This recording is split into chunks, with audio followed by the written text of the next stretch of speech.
हे नाथ, हे प्यारे राम जी, मैं आपसे एक वरदान मांगता हूं, कृपा करके दीजिए।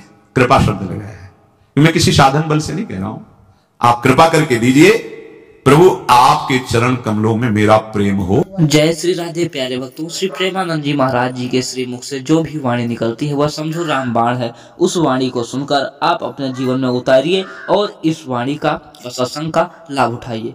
जय श्री राधे। नए हैं तो चैनल को सब्सक्राइब कर लीजिएगा। चाहे जन्म बार बार होता रहे, ये बात, जन्म जन्म प्रभु पद कमल कबहु घटे जाएंगे। यत्र यत्र मम जन्म कर्म भी नारके परमे पदे थवा राधिकार। सब महापुरुष बार बार जन्म हो मरण हो, पर हे लाडली आपके परिकर सहित हृदय में बस केवल आप स्फुरित होती हैं, आपका नाम, आपका चिंतन, आपका परिकर। मुझे कोई परवाह नहीं, बार बार जन्म हो, चाहे नारकी योनियों में चाहे परम पद में, मुझे इसकी कोई परवाह नहीं। क्योंकि जब आपकी स्मृति है तो परमानंद की बाढ़ है, तो कौन अनुभव करेगा बाहर का कि शरीर कहां है। तो जन्म जन्म प्रभु पद कमल कबहु घटे जाए, ऐसा भरत जी ने कहा। धर्म न अर्थ न काम रुचि गति न चाहो निर्वाण, जन्म जन्म रति राम पद यह वरदान। अस कहे मुनि वशिष्ठ गृह आए, कृपा सिंधु के मन अति भाए। ऐसे विनय करके भगवान वशिष्ठ जी अपने घर में आए। कृपा समुद्र राम जी को बहुत वशिष्ठ जी के वचन अच्छे लगे। सेवकों को सुख देने वाले श्री राम जी ने हनुमान जी और भरत जी आदि को साथ लिया। फिर कृपालु श्री राम जी नगर के बाहर गए, वहां उन्होंने हाथी रथ और घोड़े मंगवाए। उन्हें देखकर कृपा करके प्रभु ने सबकी सराहना की और जिसको जो जो चाहिए सब को दिया।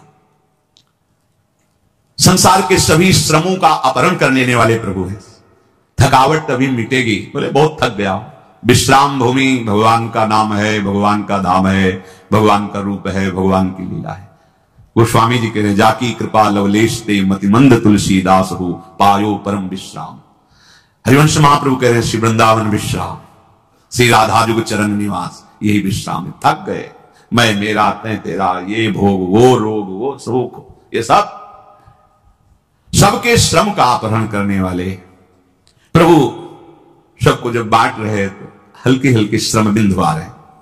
पास में ही बहुत सुंदर आम का बगीचा है, वहां गए। भरत जी ने अपना ऊपरी वस्त्र बिछा दिया, प्रभु उस पर विराजमान हुए और जो भाई हैं पंखा करने लगे, सेवा करने लगे। पवन पुत्र हनुमान जी ने थोड़ा बड़ा पंखा लेकर शुरू किया कि सब भाई और रघुनाथ जी सब प्रवाह हो। प्रभु को देख देख कर पुलकावली हो रही हनुमान जी महाराज के नेत्रों से अश्रुजल धारा बह रही। भगवान शिव जी कहते हैं, हे गिरिजा, हनुमान के समान कोई बड़भागी है। क्योंकि सुख प्रभु की सेवा में जो सुख है, ये सेवा मिलना दुर्लभ होता है। सेवा को साधन भाव से नहीं देखना चाहिए कि हमारी साधना है, ये साधना का फल है सेवा। जैसे आप प्रभु को जो दुलार कर रहे हैं ना, सीधे प्रभु अधीन होते हैं, इसमें कोई फल फूल की बात नहीं, सीधे प्रभु अपने आप को अधीन कर देते हैं। भगवान शिव कह रहे हैं कि हनुमान जी के समान बड़भागी कोई नहीं, क्योंकि सेवा सुख। जिनके प्रेम और सेवा का स्वयं प्रभु अपने श्रीमुख से बार बार बड़ाई करते हो, हनुमान जी की हम बड़ाई क्या करें। ते अवसर मुनि नारद आए कर तलबीन, गावन लगे राम कल कीरति सदा नवीन। उसी अवसर पर नारद मुनि ने देखा कि आम के सुंदर बगीचे में आम के वृक्ष के नीचे भरत जी के वस्त्र पर भगवान श्री राम आसीन है। भाईजन सेवा कर रहे, हनुमान जी महाराज सबके ऊपर पंखा कर रहे, नारद जी के हाथ में बीणा है। आनंद में मगन होकर भगवान के गुण गा रहे। मामवलोकय पंकज लोचन कृपा विलोकन सोच विमोचन। भगवान के यश का नारद जी के द्वारा गान सुनकर हनुमान जी और भाई सब आनंद मगन हो रहे हैं। प्रेम सहित मुनि नारद बरनि राम गुण ग्राम, शोभा सिंधु हृदय धरी गए जहां विधि धाम। प्रभु श्री राम की कीर्ति का गायन करके नारद जी शोभा समुद्र प्रभु को अपने हृदय में धर करके ब्रह्मलोक गए। भगवान शिव कहते हैं, उमा, मैंने भगवान श्री राम की उज्जवल कीर्ति का गान करके तुम्हें सुनाया, जैसी मेरी बुद्धि थी, पूरी नहीं, जैसी मेरी बुद्धि थी। भगवान श्री राम का चरित्र अपार है, श्रुति और शारदा की भी सामर्थ्य नहीं कि वर्णन कर सके। राम अनंत अनंत गुणानी जन्म कर्म अनंत नामानी।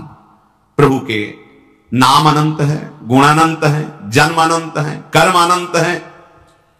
जल सीकर मही रजगन जाही, पर रघुपति चरित न बरन शिराही।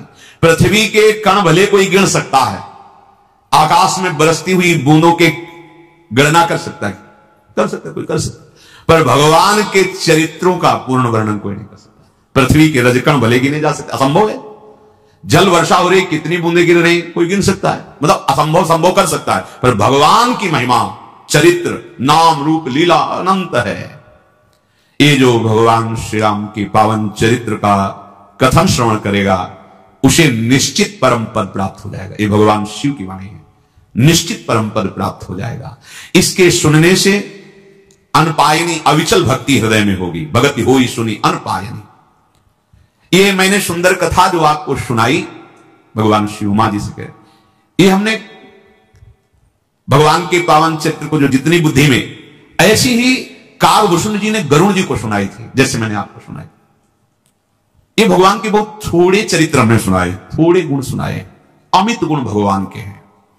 भवानी अब और क्या सुनना चाहती हो? पार्वती जी पुलकित हो गई और विनम्र कोमल वाणी में कहा, धन्य धन्य मैं धन्य पुरारी, सुन्यो राम गुण भव भय हारी। आज मैं धन्य हो गई, धन्य हो गई, धन्य हो गई, क्योंकि आप हमारे प्राणपति हैं और आपके मुख से भगवान श्री राम के पावन, हरि के पावन चरित्र को, जो जन्म मृत्यु के भय का हरण करने, आज मैं परम धन्य हो गई। हे कृपा समुद्र, आपकी कृपा से कृतकृत्य हो गई। अब मुझे कोई मोह नहीं रहा। अब मुझे कोई, इसका मतलब मोह था क्या? पीछे हुआ था जब भगवान हे खग हे मृग हे मधुकर श्रेणी, ऐसा तो उस समय भगवान शिव ने जब देखा, जय सच्चिदानंद परम धाम की ऐसा कह के प्रणाम किया था, तो माता जी को संशय हो गया था कि अगर ये परब्रह्म परम धाम प्रभु हैं, तो जैसे शंकर भगवान सर्वज्ञ हैं, ऐसे इनको सर्वज्ञ होना चाहिए। अगर सर्वज्ञ हैं तो फिर हे खग हे मृग हे मधुकर श्रेणी ये कैसे ढूंढ रहे हैं? लताओं से पूछ रहे हैं, मृग से पूछ रहे हैं कि तुमने कहीं सीता मृग नैनी को देखा है क्या? अगर ये राजकुमार है तो परम सच्चिदानंद भगवान सर्वज्ञ शिव इन्हें सच्चिदानंद कह के प्रणाम क्यों किया? यदि ये सच्चिदानंद है तो पूछ क्यों रहे हैं खग मृग से? बस असंशय मन भय हुआ। पहले हुआ था, अब नहीं है। आपकी कृपा से तुम्हारी कृपा कृपायतन अब कृतकृत्य नमो हो, जान्यो राम प्रताप प्रभु चिदानंद संदो।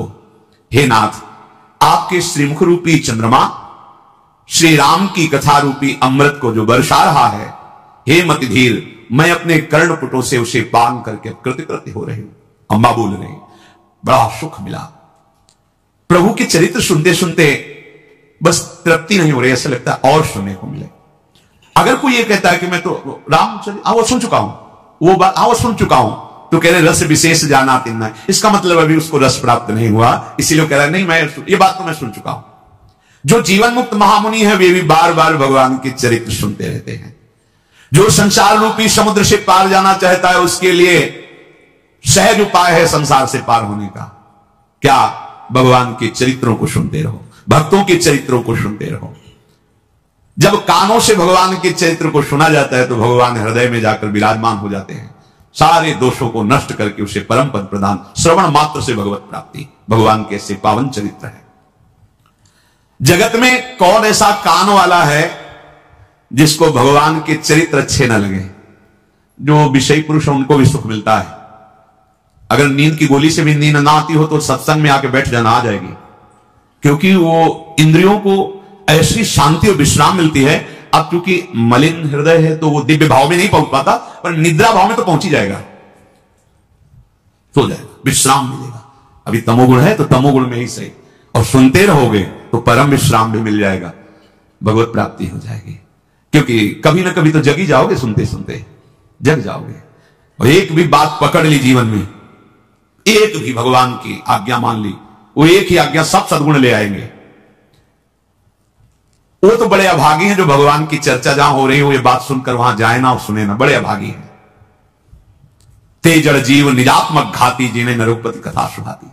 जहां जहां प्रीतम की बात हो रही वहां सत्संग हो रहा है, अच्छा 4 कदम लंबे लंबे रखो, पहुंचो श्रवणेंद्रिय 10 मिनट, 1 घड़ी, आधी घड़ी, आधी में पुनियादी, कुछ तो सत्संग कान में गया, कानों की सार्थकता हो गई, जीवन धन्य हो गया। जो रोज सत्संग सुनते हैं, अहो भाग्य, अहो भाग्य। हे नाथ, आपने जो भगवान श्री हरि के चरित्र का गान किया, इससे बड़ा प्यार, इससे बड़ा सुख और क्या दे सकता है कोई। आपने मुझे बहुत, आप समझो, अंबाजी भगवान श्री से क्या करे, आपने जो प्यार दिया, सुख दिया, क्या आप अपने श्री मुख से भगवान श्री हरि के लीलामृत का गान करके मुझे सुनाया। इसमें जो मुझे सुख मिला प्रभु, इससे बड़ा प्यार क्या हो सकता है।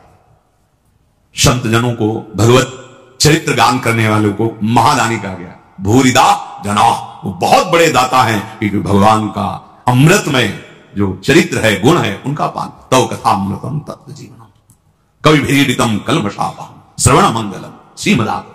बड़ा आनंद प्रदान करने वाली सहज में भगवत चर्चा है। बस सुनो, नहीं समझ में आ रहा, आने लगेगा। ये सब अपने आप में समर्थ है, सुनते रहो, सुनते रहो।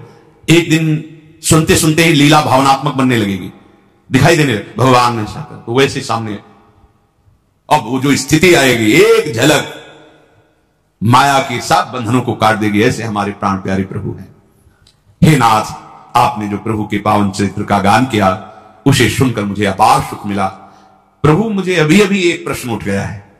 आपने कहा कि यही चरित्र काकभूषण जी ने गरुण जी को सुनाया था, तो गरुण जी तो भगवान के पार्षद हैं, और काक शरीर पक्षियों में कौवा शरीर, और कहां भगवान के वाहन गरुण जी। तो महाराज जी, ये काकभूषण और गरुण जी का मिलन कैसे हुआ? गरुण जी क्यों भगवान की जो सेवा है, हर समय उनकी समीपता है, उसको छोड़कर काक के पास गए, और वहां जो पापों का त्याग करके साधना में लग गए हैं, उनका तो कह